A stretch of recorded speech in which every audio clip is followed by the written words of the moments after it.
I think we're ready.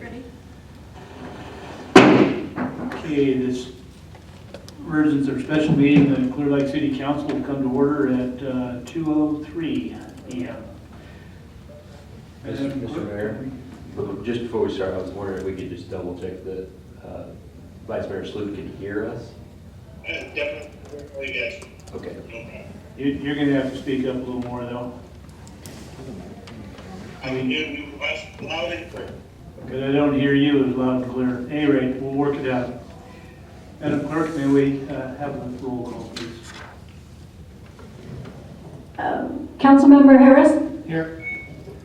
Councilmember Overton? Here. Councilmember Purbach? Here. Vice Mayor Slutin via teleconference? Attending from Strasbourg, France. And Mayor Creamer? Here. You're just bragging. Could we please stand and, although it doesn't say it in the agenda, pledge the allegiance. Councilman Overton, would you lead us, please? I pledge allegiance to the flag of the United States of America and to the republic for which it stands, one nation, under God, indivisible, with liberty and justice for all.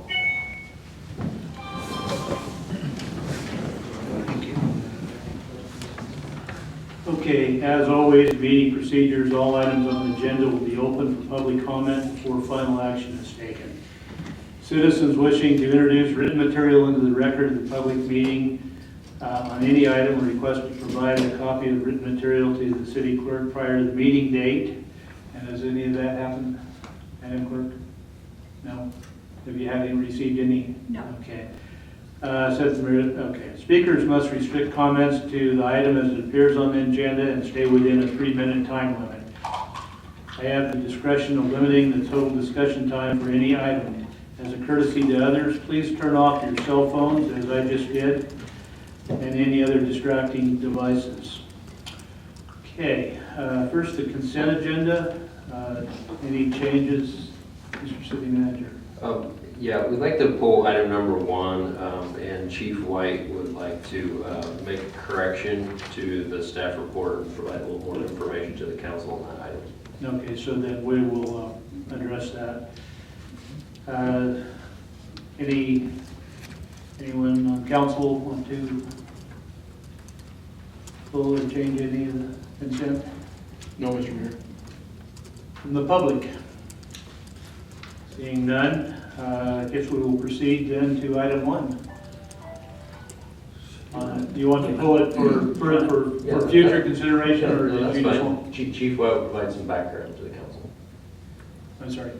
We consider that item now, and Chief. Yes, that's what I'd like, yeah. So go ahead, Chief White. So this item is to replace the copy machines in the police department and city hall. We've had issues where it requires almost bi-weekly service on the machines. There was an error, which is why I asked them to pull it off, is this was a team effort between PD and the Administrative Services Department. And it appears the amount that they list as the current lease amount is actually incorrect. It's not a decrease in the amount for getting the new copy machines, there's a slight increase. So currently, each machine is $316.13 a month for a total of $632.26. The new 48-month lease would be $762.92.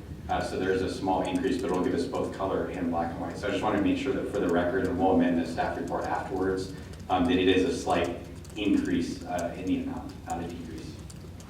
Okay. Thank you, Chief White. Are there any questions, council? No. Public, have any questions? Bring it back to council for action. Mr. Mayor, I'd like to make a motion to approve item number 1, approved for the contract of copy machines for the public police department and the city administration. As As amended. Second. Okay, we have a motion by Councilwoman Overton and a second by Councilman Burdock. All in favor? Aye. Aye. Motion passes. All right. Did I need to, I needed to put in first and then give you permission for signing. Did I need to have that, or is this okay? No, that was sufficient. Okay, all right. Moving on to the consent agenda. to accept the consent agenda as presented. Second. Okay, motion again has been made by Councilwoman Overton and seconded by Councilman Murdoch. All in favor? Aye. Aye. Motion passes. Okay, moving on to item number 3, discussion and possible action related to county tax sales. City Manager. Thank you, Mr. Mayor, members of the council. So, as the council's aware, the city's been concerned for some time about the number and continual increase of properties that are in tax default in the city, and then the inability to have those turned over through tax sales by the county tax collector. So we've passed out a couple of letters here. We feel like at this point it's necessary for the council to take additional action to request both the Board of Supervisors do some research, be fully aware of the situation that's happening in the county, and then also hopefully take some actions related to this. We're all aware that the board has some limited authority because the tax collector is a separately elected official, but they do have oversight of that department's budget and can do a number of other things which we are suggesting in the letter. Additionally, we feel it's appropriate to make aware a number of state agencies, make those state agencies aware of the situation and request that they investigate what's going on, and hopefully, so there's kind of a lot of different layers of oversight with this particular position, and so our recommendation is to send this letter to the California State Controller, the California State Treasurer, the California Board of Equalization, the California Attorney General, and also our Lake County Civil Grand Jury, asking all of them to open an investigation into negligence and willful omission to perform official functions. And so you have 2 letters that were provided to you. One is to the Board of Supervisors, and then the other one is a sample that is addressed to the California State Controller. The same letter is what we recommend being sent to the grand jury and all the other state agencies. So there's kind of a lot of information in here, so it may be appropriate. This was just provided to you before the meeting to take a little bit of time, read through it. There's a lot of numbers that we were able to obtain from the county, and so I did want to point out, because there's been some recent press articles about this meeting, about the situation, and the numbers that were in some of those articles were what was provided by me when Chief White and myself went to a Board of Supervisors meeting in September. Some of those numbers differ slightly from what's in this letter, and that is primarily related to these updated numbers are assuming, well, they're related to the additional tax roll year. So what the numbers that we had at the time were based on the 2019 tax roll year, and so there's some other properties that have will be moving into tax default status once we get past the March sale. And so I just wanted to point that out, that it may appear that the numbers aren't consistent, but these are numbers that were provided to us by the county, and these are just a little bit more updated here in this letter. So I'd be happy to address any questions, but I think if you read through this and soak in some of the numbers, it's pretty staggering, really, to see what's happened over a long period of time, and how the tax collector's office has not been able to address this problem, but it just keeps getting almost exponentially worse each year, and it's really causing a significant blight on our community, blocking reinvestment in our community, and essentially creating properties that are an attractive nuisance and drain city resources and generally cause a threat to our public health, safety, and welfare. Okay, are there any questions of the manager? seems to be very appropriate, and I like that you did put in all the figures that we have. You know, you worded it very well, and I think we got our point across with each category that we needed, so great job. So just one final thing I think it's appropriate to point out is that this is probably a first step, and hopefully we're able to get some resolution. We do want to point out that we believe the city has a number of other valid avenues for creating a remedy to this situation if appropriate, but we feel like this is a good way to get everyone to the table and hopefully create a long-term plan to address this real challenge in our community. Thank you. I'll open this up to public comment. Now, anyone from the public that would like to speak? Good afternoon. Good afternoon. Please state your name. Richard Burke from Habitat for Humanity. Habitat for Humanity in the community here has built many homes, and some of them were from tax default properties. Some we went to the auction, others we got by what do you call agreement by sale, which we did many years ago, and then not Barbara Ringen, but the prior one said they wouldn't support us anymore. Because what we do is a default property, 5 years and 3 years if they have a lien on it, we can look at it and file that we would like to have that. The basic result is we pay the back taxes, it's not a break, and then the property gets turned over to us to do it. And the reason for that is the state law, because we're a low-income housing entity, and we've done many here. And with the previous one, tax collector, they actually wrote us a letter and said they wouldn't support it.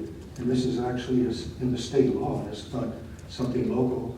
So we just kind of gave up Wi-Fi and just keep going on something else.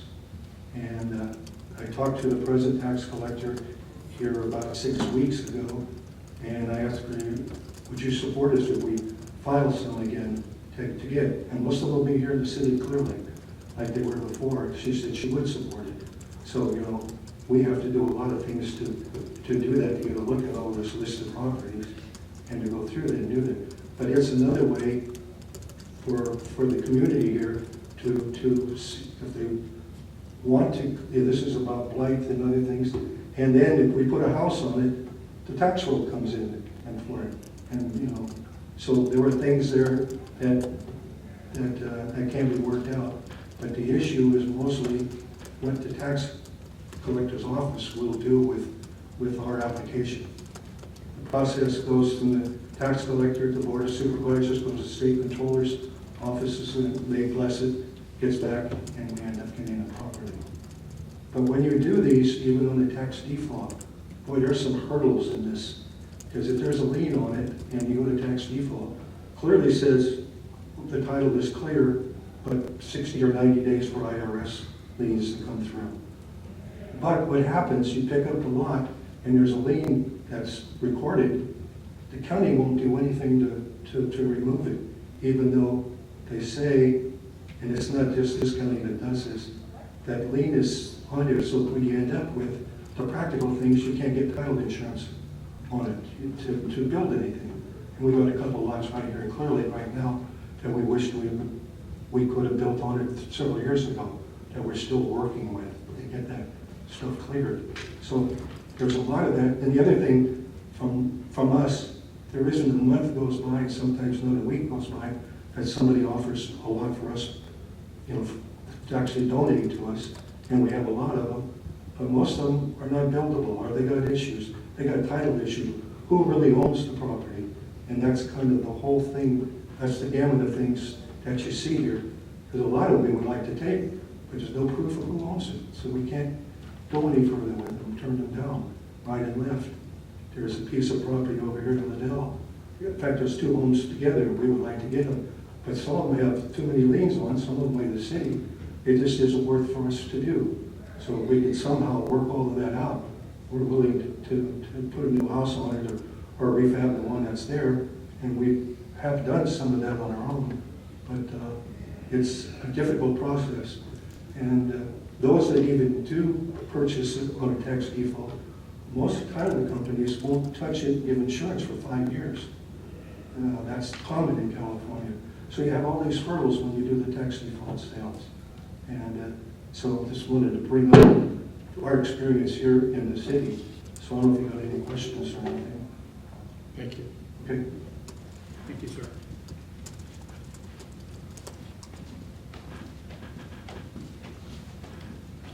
State your name for the record. Cheryl Allman, Clearlake. First, I want to thank you for getting it this far. I know that I worked with the county for 2 years before I started working with the city, who actually got a property that had been in default for 18 years.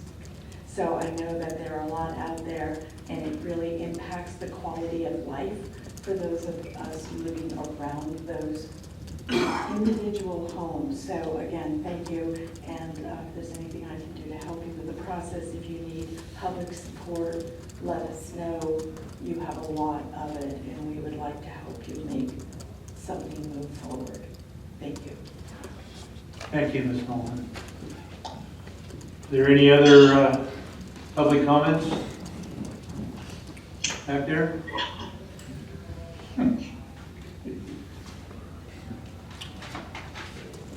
Please state your name. Good afternoon, Bruno Sabatier. This is a problem that I've been trying to deal with since the beginning that I started my job in January. I hate to put it this way, but when we walk around and we see the code enforcement issues that we have and the quality of our properties, I think this is our #1 issue as to why. If we allow people not to pay taxes, allow people to not pay attention to their properties, we're not trying to look for a new landlord that actually cares about their home, cares about their property. And we end up stagnant in a place where we have people who just don't care whether they live here or they don't live here. And we end up with the domino effect of what this is that we're looking at right now.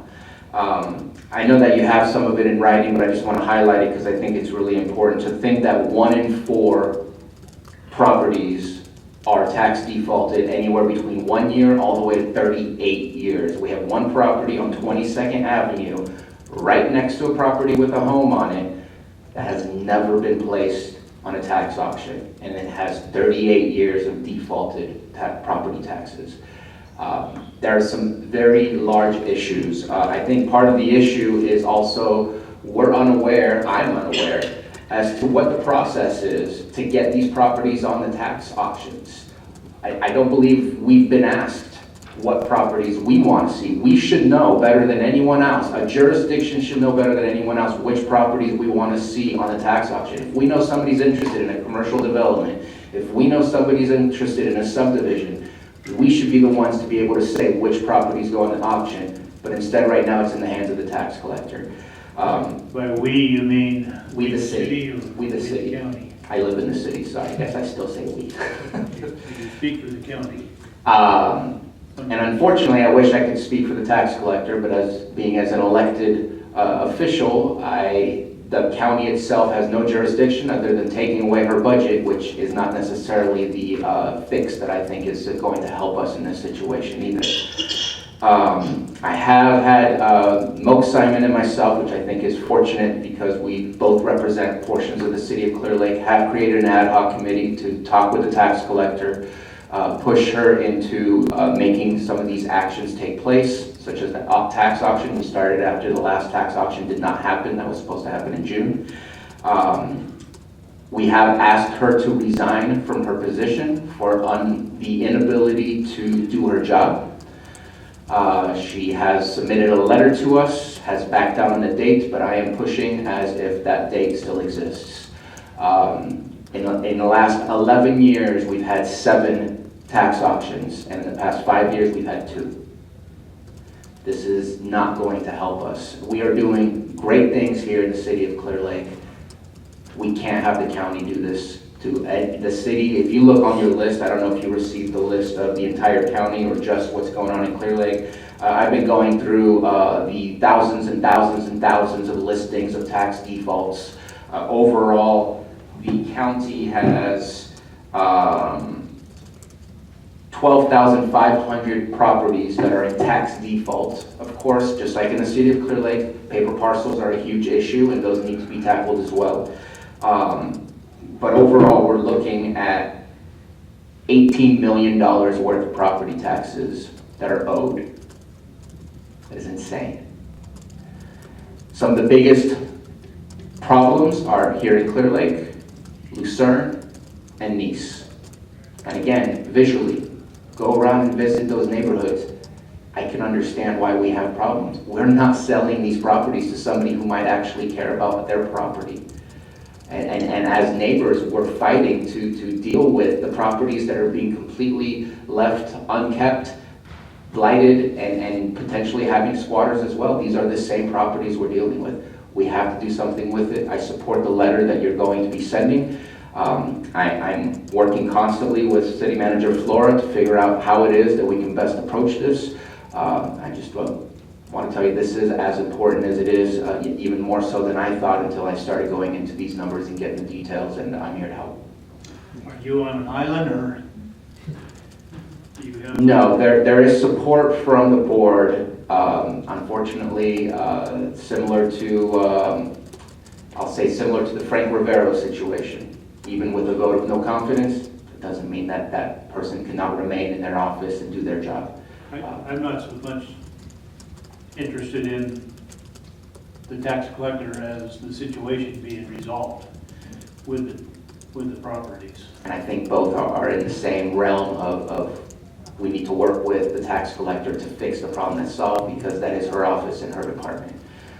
We're looking at different ways to get it done. I think that unfortunately we have what we have at this moment till the March sale. So right now I'm working towards what's after this March sale and how can we really make a dent. If you look at all the numbers of added every year, what's going to be added into the tax default, we're doing, typically we do a maximum of 150 properties to be put on the tax auction. There's more than 150 properties that are added on each year. We need to be able to do a significant amount each year to really show a reduction. And I'm worried that right now, what's eligible for tax auction is all the way through 2015. For next year will be through 2015. After that, we start seeing what the effects of these fires are for people who choose not to pay their property taxes because they lost their homes and they feel they lost everything and they don't want to pay. Where are we going from 2016 on? That's a big worry, and we need to start tackling this problem before it starts to exacerbate itself. Are there any other questions for Mr. Salache? Yes. Can you, since the tax collector isn't here, can you tell us what her office staffing levels are? I do know that she was at 80%, so 20% vacancy as far as her whole office, which is kind of consistent with the rest of the all the departments across the board. Number-wise, I want to say that's 7 out of 9. So she, and I could be wrong on the 7 out of 9, but I think that's how many are supposed to be in our office. The dedicated staff to a tax auction are 2 individuals. Right now, they were down to 1. So it does make a quite a hurdle when 50% of those dedicated to that go away. But in my opinion, as a manager, you have to move things around to make sure that you meet what you're mandated to do. State mandate does not say you have to have a tax auction every year, but it does say that every property, once it's been in tax default for 9 years, you have to have at least put it on the tax auction before you hit that 9 years. Once you do a tax auction and it doesn't sell, you have to put it back in a tax auction every 6 years. And I'm going to be honest with the information that I have on my computer. Of all those delinquent properties, 55% of them do not meet state mandate, and that is a huge issue. For instance, that property on 22nd, 38 years defaulted, never been put on a tax auction. Isn't the tax collector's office something that it seems to me, looking at these numbers, would be good to invest in at the county level? I thought during the budget they were taking away a position which did not have any specific position to the tax auction themselves. I said, no, this doesn't make any sense to me. You're saying you're going to do 300 properties for your tax auction. but you're gonna decrease by 1. If anything, you need to increase by 1. There was no change from the rest of the board. I appreciate your arguing for that. My concern is, I mean, we're talking about the properties, we're talking about the blight within our city. I know that that radiates out into the county. We can see it anytime we drive around our county. But it also impacts, as was mentioned earlier, our quality of life here in Clearlake. Also impacts our special districts, fire and those other services that, and public roads and all those that we come to depend on. I just think that this is, I'm hopeful. I don't want to create any, personally in my stance on this, I don't want to create any animosity between our friends at the Board of Supervisors and the county employees, also our friends in Lakeport. I'm hopeful that this action will shed light on a much overdue problem, and I'm hopeful that working with our current tax collector, you guys can take the leadership that it takes to get this resolved. I'm hopeful as well, and I think that we need to just stay on it and not relax at all about it until we know that it's been solved. Thank you. Thank you, Councilman Purdock. Any questions from here? Vice Mayor Slotin, do you have any questions? No, but I have some comments later on. Okay. Thank you. Thank you, Mr. Spache. Mr. Mayor, if I could just add one additional comment. I was reminded when the supervisor was talking. So the list is staggering. There's a lot of them on the tax default list. It's growing significantly each year. But what you don't see in either of these letters is an additional letter that we intend to send to the tax collector, because under the under state code, so normal properties are eligible for tax default sale if they've been in default for 5 years. There's a number of exceptions to that. One, if there is an abatement lien on the property, can be sold after 3 years, and a number of other things. But as local government entities, we can request of the tax collector that they be added after 3 years, any property that we want. And so it is my intention to request that all of the properties between 3 and 5 years be added to that list at our request. Thank you. Any comments, questions? A question for you. So these are the properties we have linked through our code enforcement efforts? Well, there are some of those that are in tax default. I don't believe any of them, well, I guess I can't say, because as is described in the letter, the city sent a list of properties that we would have liked prioritized on the March 2020 tax sale, 166 properties. We haven't been given any information on which ones of those will be included on this tax sale. And so we don't know if they're included or not. But I would say that almost all of the actual abatement liens that we have are recent enough. You know, we've done more of a flurry of abatement over the last couple of years, and so most of those are not eligible for tax sale currently. But we have gotten a list from code enforcement, and before we sent our prioritized list to the county, we did cross-reference that with all of our properties that have abatement liens to make sure that if that's the case, they're added. But with what I mentioned earlier, at our request, the tax collector is supposed to add anything over 3 years. So any of those that are eligible, whether they have abatement liens or not, should be added to the next upcoming tax sale. Thank you. Just a general comment from me is this is long overdue, and if we don't pay any attention to this and raise the flag on this, it's just going to get worse. I mean, there's really no way, but even if they do 300 a year, that is ever going to be caught out. Just like Bruno said, the chances of additional properties coming in tax default because of the fire-related issues, it's going to just get worse. We need to head this and try to solve this issue. I understand Councilman Purdock position that we have to keep a working relationship with the county, but at the same time, it's costing us money, it's costing them money, and it continue to have properties where blight is prevalent, and that is not a good thing for the city. We're doing our best to clean it up, and this is just compounds the problem. I'm all for this letter. Thank you, Vice Mayor. So, Councilman Harris. So my first question would be for Chief White. Out of these roughly 3,650 so properties, we're seeing that over 2,000 of those have been over 5 years delinquent. Would you say that these properties contribute significantly to the problems that we see in our city, be it blight, crime, code enforcement issues, and that sort of thing? I'm informed from the code enforcement staff that yes, a large percentage of these contribute to blight, et cetera, and create direct costs to the city because we ultimately, in many cases, have to go out and abate the properties ourselves or hire a contractor, et cetera. Right.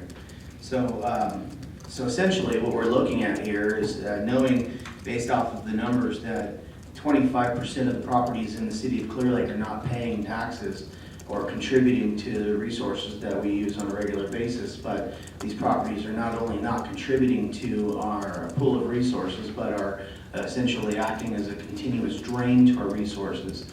I think it's realistic for us to understand that the gravity of this problem is so immense that this kind of action is not only absolutely necessary, but it's so alarming to me that the county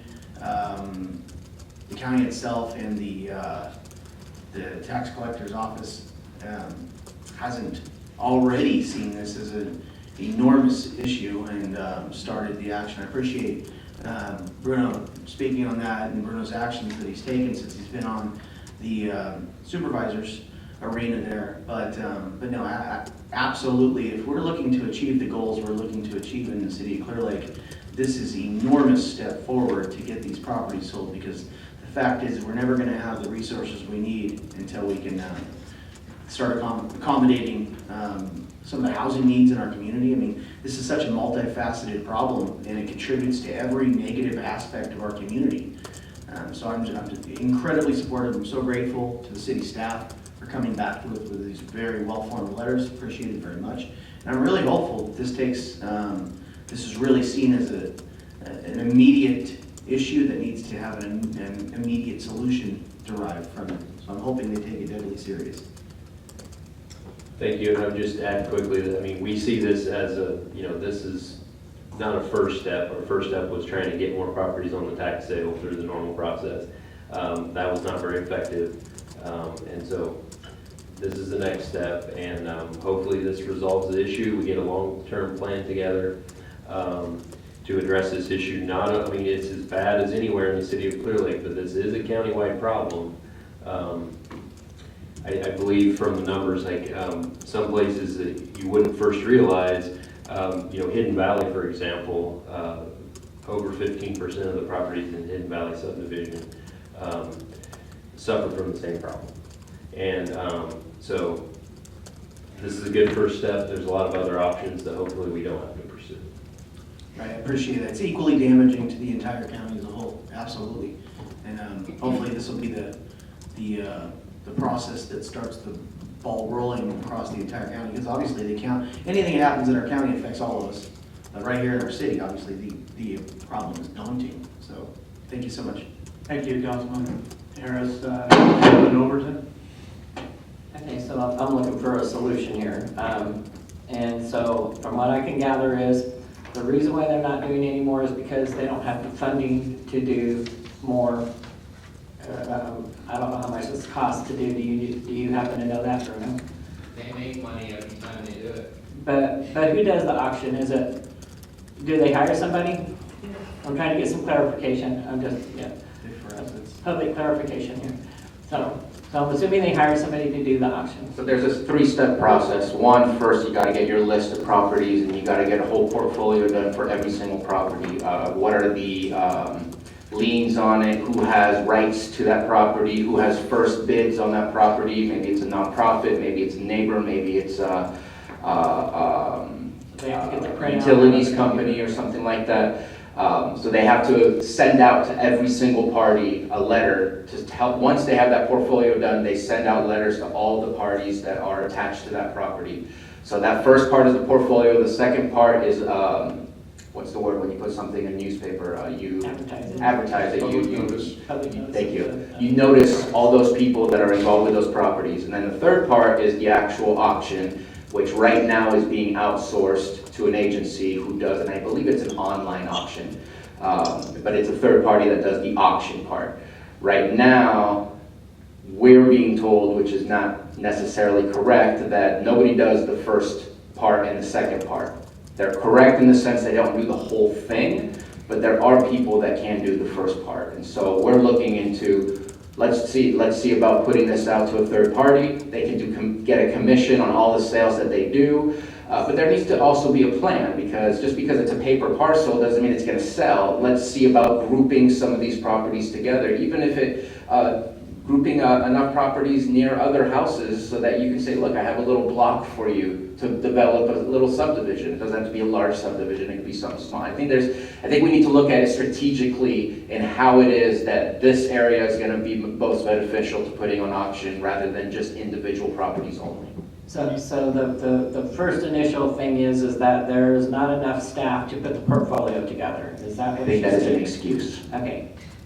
Well, that may be an excuse, but that's. We can contract for most things that we do here as a government, and saying we don't have enough staff means we don't want to get done. So we are being told by, who's we and who are we being told by? So basically, Barbara Ringen, the tax collector, is saying that it's due to staffing issues. But I'm sure just like you guys up here would not want to hear that you don't have enough staff in your development, in your planning committee, when you can outsource it to another contracted planner to get it done for you, because do you want development or do you not want development? I think at one point you have to start looking outside of your own abilities to get things done, especially when you know you're not getting things done. So at this point in time, I'm taking it as a lousy excuse. Okay, so you say it's a lousy excuse, we would need to prove that, but let's just say that it's a good excuse. Is there a way to contract in that the cities, both cities and counties go together and get this done? We're losing money, they're losing money. I think it would be to our benefit if we could get an outsource, and even if it happened to cost us some money for our share, that we would benefit from this by getting these properties on the market. So is there not a way that we could do that? Because to me, it seems like we need to cure this problem. We can sit and bitch and complain all we want, and that's really great for the future of making sure these stand. I mean, I've lived in towns that, I mean, it's like every 3 months they're having auctions, and they don't let this stuff sit in their books. So I don't know how this has happened so badly with the county, but now we need to fix it. So we all know we need to fix these things. So to me, it's like, how do we get it done? And then we can worry about keeping up on it. So is there a way we could do something like that? Like contract out and everybody pay their fair share to help get this done? Yeah, don't leave, Bruno. Well, I think there's certainly that possibility. In fact, when Chief White and myself went to the Board of Supervisors meeting where some issues with the tax collector were discussed, I offered to the board, the city, this is a big enough issue for us that, we're willing to talk about anything we can do to facilitate this process. The point of this plea here is this is the county's responsibility, and no one is losing more money every day because of this than the county of Lake. They have to make up the property taxes that are not being paid by the property owners out in the community to us, to the fire district, to everyone else. They have to pay that. Once that money comes back in to the county, then they can use that in their general fund. So they need to understand that it's not more important, as important as it is to us, the county should find it even more important than we do. Because they're spending money No Yes, matter they're what spending they're money spending. every year to cover those defaulted taxes. Right, does anybody have those figures on how much the county's been spending out over every year to cover these property taxes responsibilities? I can tell you right now that from my numbers, it's $18 million that have not been collected since the first 1981 property that's still on the list that has a tax default. As far as how much has come out of what's called the teeter fund, which I don't know enough to give you too much statements because unfortunately I have not been provided enough information. I wish that was more public and I'm working on making that more public. But it's called a teeter fund, and that teeter fund is supposed to make jurisdictions whole. Is it all jurisdictions? Is it special districts, as Councilmember Purdock mentioned? I don't know the reach of what teeter covers, but I know that the city and the county have been made whole. But to me, now we're using a cushion to say we don't have to. That cushion is too comfortable. Maybe if it was uncomfortable and we knew that if we didn't do the right amount of tax auctions that we would start losing money, then we would probably have a different situation and a different conversation. And I don't want to take away the teeter. It's good to have reserves. It's good to have a backup plan. But it feels to me like we've been using the backup plan to say we're okay. But how much money is in that teeter? Where does that money come from? That is not information that's been made public by the county. And that it would seem logical that that teeter fund is eroding every year, that. I believe it is not indefinite. That's why item number 6 on the letter to the Board of Supervisors states, request the auditor controller provide a report on the teeter fund to the board that outlines the statutory minimum teeter fund balance, current teeter fund balance, revenue into the fund over the past 10 years, payments from the fund to taxing entities over the past 10 years, and payments to the general fund over the past 10 years. That is a public request, which is by law has to be public. They have to divulge that information. So, Correct. so that is one. So here's. And it's my- also our taxes that have been placed into this fund at one point. I'm just trying to cure this problem right now and try to fix it, but we need to get our stuff down. Is there a way that, as a city, that we can make the portfolio do? Is there a way that we can even hire a temp to come in and do the portfolio on our properties? And with it, make an agreement that if we follow that through, that the tax, you'd have to, of course, have an agreement with that we do this, they're going to do this and get them out. I mean, somewhere we need to get our properties and we need to start thinking about This would be a ourselves. question probably that our city manager might. Well, I would try to answer. I mean, there's a lot of responsibilities that the tax collector has solely the responsibility to take care of. We are certainly open to talking about how we can solve the problems within the city, even if there has to be a sort of short-term additional increase in cost to the city. However, I think the ultimate plea at this time is the county and the tax collector need to do their job as required by the law. And it's not our responsibility to do it. If we have to do it, we'd be happy to talk about that. But the first thing is, we have a long history, as Supervisor mentioned, in the last 11 years, we've had 7 tax sales. It's an average of 70 properties put up for tax auction each year, which, is ridiculous to think it's addressing the problem in any way. And so what we're proposing is a very firm request to the county and to the tax collector to do your job. And I agree, and it's not that we don't, but we've got to figure out how to get this done. So whether it's a temporary service that comes in and does it, and gets it done, we can't blame this one tax Can collector, I make a comment obviously. real quick? No, it's definitely a long term. Just a second, please. So it's just something that's been happening before this particular tax collector. We can't blame everything onto this one. It's been happening for a long time. So, I will say though, that in 2009 there was a tax auction, in 2010 there was a tax auction, 2011, 2012, 2013. Then we have a gap, and that's when our new tax collector came in, and there's only been 2 since 2013. well, I'm not saying that, but still, we didn't have enough going out out for sale, as he said, to start with. So, I just think we need to clean up the mess, and however it is, we need to clean it up. I do agree that the county needs to take some responsibilities. But is there a way what we can provide something with reimbursement coming back later, whatever it is, but we need to get this, we need to get our tax, we need to get our stuff out. And the county needs to really be forceful at this and get it done. Okay, Councilman Overton, can we move on to have another couple more people that have questions? And hopefully we'll, Mr. Purdock, or comment, and Vice Mayor Slotin, I'll get to you right after Councilmember Purdock finishes. So one of the things you never know what you don't know. We didn't know what it was going to be like after the Valley Fire in trying to rebuild after such devastation. But we've seen some significant recovery in our neighbors to the south in Sonoma County in the Coffee Park area and things. And one of the things that I took note of, and I had spoken with supervisors following the Valley Fire, not you weren't elected at that point, could we hire staff? Could we hire those contractors, as you pointed out? When we talk about existing staffing at the county level, we also have to recognize pay and benefit packages and how competitive are we with our other markets within the county. And one of the complaints I've heard about other department heads is we're not competitive.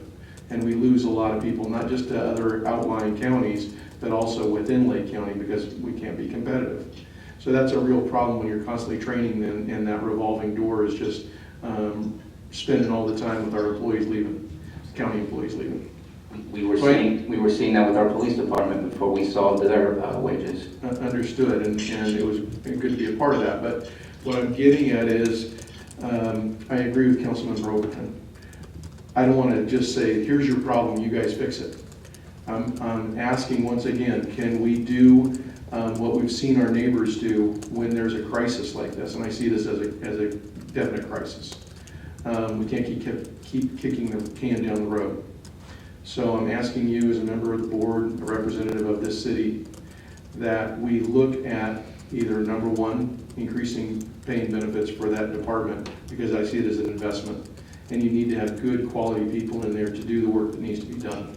So I see that as one possible answer. Or what you recommended is there a company, a firm that we can contract with that could get these on the market and sold as soon as possible.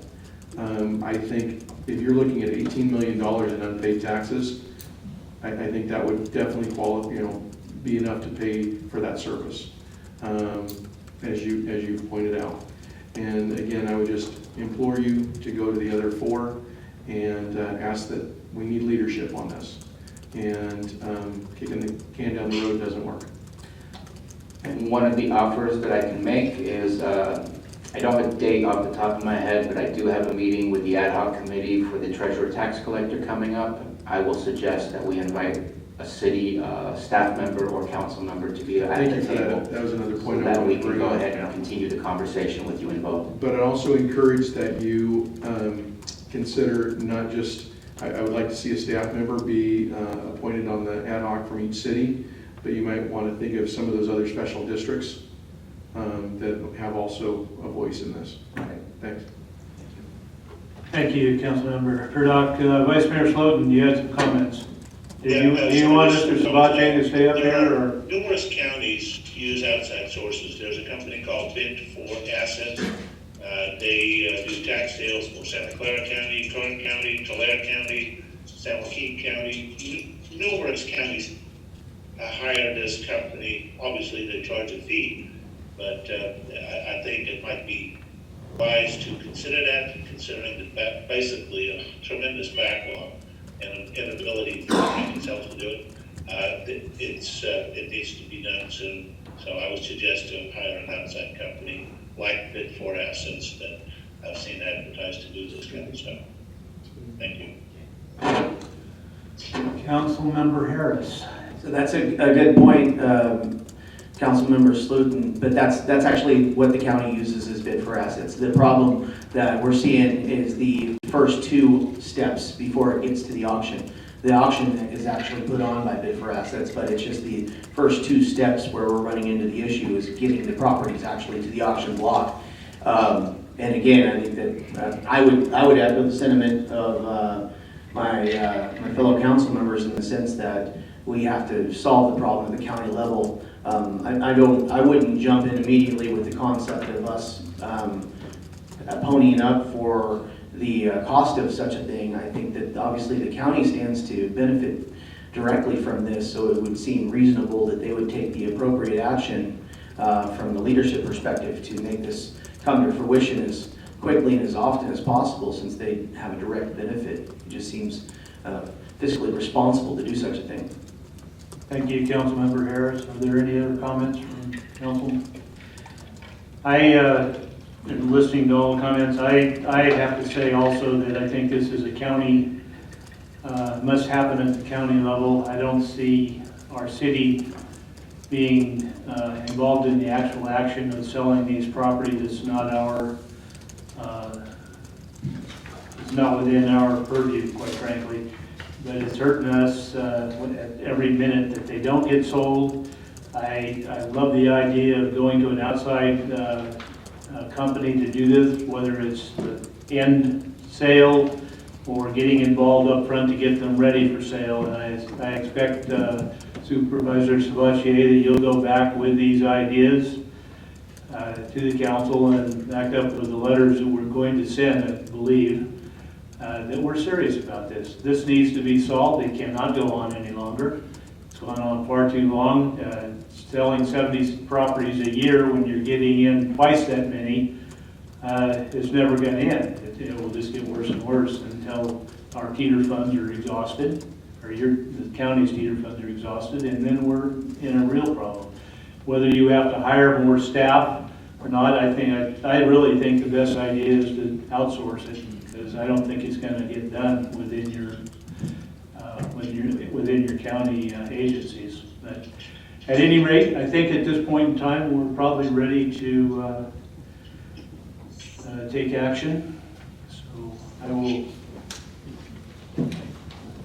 entertain a motion. Mr. Mayor, just a motion here. I'd like to approve the submittal of various letters to local and state agencies requesting assistance, investigation, and or other actions to facilitate the sales of tax defaulted properties within the city of Clearlake. Second? Okay, there's been a motion made and seconded. I'm almost thinking we want to do a roll call on this. So, Madam Clerk, would you please? Councilmember Harris, Aye. Councilmember Overton, Aye. Councilmember Purbuck, Aye.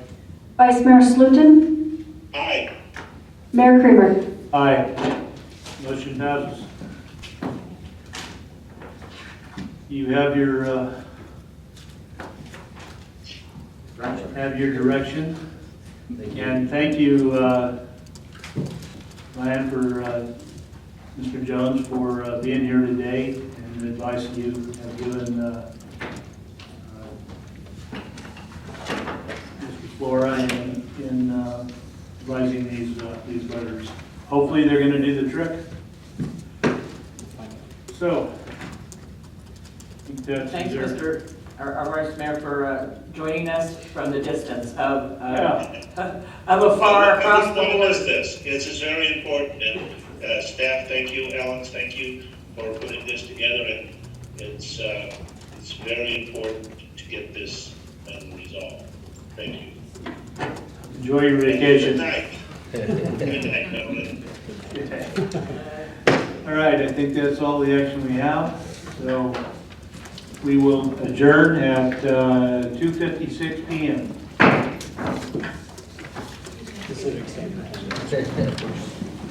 Bye, Dirk.